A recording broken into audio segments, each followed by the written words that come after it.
Адамдар сени көрбөй турса көбүрөөк урматташат, сыйлашат. Жада калса жакындарың дагы, ата эне бир туугандарың дагы.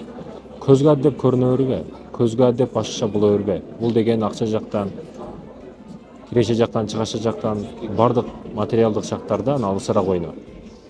Чындыгында адеп жүк боло берсең, бир тууганыңа дагы кадыр баркың кетет. Өзүң тап, көп нерсени өзүң кылган аракет кыл. Аракетиң күчтүү болуп атат, бирок жыйынтык болбой атат. Бул учурда башка маселе. Бирок жөн эле жалкоо болсоң, жөн эле бирөөгө жүк боло берсең, анда бардыгы сени жаман көрүшөт. Кадыр баркың кетет бардыгынын алдында.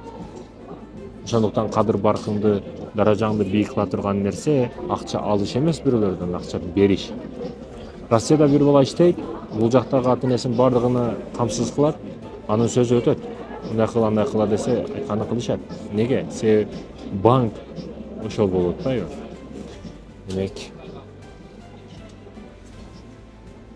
ойлонуш керек.